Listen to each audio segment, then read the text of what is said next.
Sadhanashri plotting and construction Buldhana शहरात plots, layout, घर, row house, flat आणि कॉम्प्लेक्स विक्रीसाठी उपलब्ध आहेत. बुकिंग सुरू आहेत. पोदार लेआउट, साधनाश्री नगर, खोंडेवाडी, जांभरुण लेआउट, श्री रामलल्ला नगर इथे बुकिंग सुरू आहेत.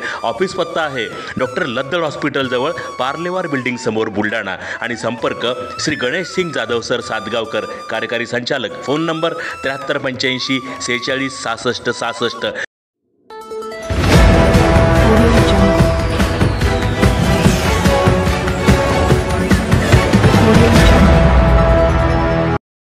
गर्दे वाचनालयात रंगला साहित्य संवाद. समाजहित साधते ते खरे साहित्य. डॉक्टर सदानंद देशमुख.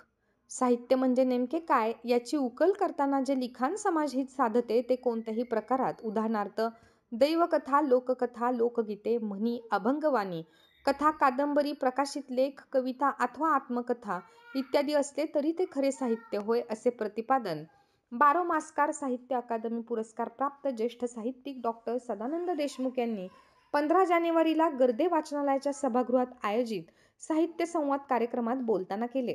यावेळी पत्रकार राजेंद्र काळे व रणजित सिंग राजपूत यांनी त्यांना विविध विषयांवर प्रश्न विचारत त्यांना बोलते केले.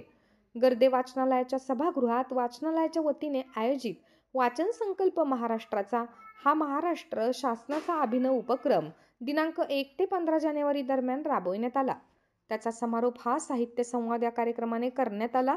यावेळी गर्दे वाचनालयाचे अध्यक्ष गोकुळ शर्मा, उपाध्यक्ष विनायक वर्णगावकर, सचिव उदय देशपांडे, जिल्हा ग्रंथालय अधिकारी सुनील पाटील, पत्रकार विश्वंभर वाघमारे, राज्य मराठी पत्रकार परिषदेचे उपाध्यक्ष चंद्रकांत बर्दे यांची प्रामुख्याने उपस्थिती होती. मी या ठिकाणी सांगेन की पुढच्या वर्षी याहीपेक्षा दुप्पट विद्यार्थी या ठिकाणी येतील आणि हा उपक्रम थोडा हळूहळू काय होईना पुन्हा 15 वर्ष 20 वर्ष आधीची गोडी या ठिकाणी विद्यार्थ्यांना वाचनाची होती ती गोडी पुन्हा या ठिकाणी निर्माण होईल.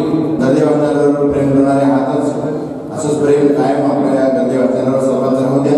यानंतर लगेच साहित्य संवादाला सुरुवात. वाचन संकल्प महाराष्ट्राचा हा गेल्या उपक्रम सुरुवात होत चालू आणि विद्यार्थ्यांना जी आहे पण सर मी तुम्हाला पहिला जो मोबाईलच्या स्क्रीनवर आपण वाचतोय का नसेल पण वाचतोय पण मोबाईल वाचताना आणि पुस्तक वाचताना वाचन करतो आणि लेखकांना जे प्रतिविश्व निर्माण केलेलं असतं पुस्तकाच्या माध्यमातून ते विश्व आपल्या मनाच्या आपण सादर करतो आणि त्याच्यामुळं वाचनात लेखन तर त्याच्या कल्पनाशक्तीला साक्षी करून त्याला गेलेले असतात पण ते जे प्रतिविश्व निर्माण केलेलं असतं वाचक वाचनाला त्याच्या डोळ्यामध्ये निर्माण करतो आणि त्याच्या कल्पकतेला वाव मिळतो आणि माणसाची कल्पकता जेवढी वाढेल सर्व क्षेत्रातली ती त्याच्या विकासासाठी काम करते.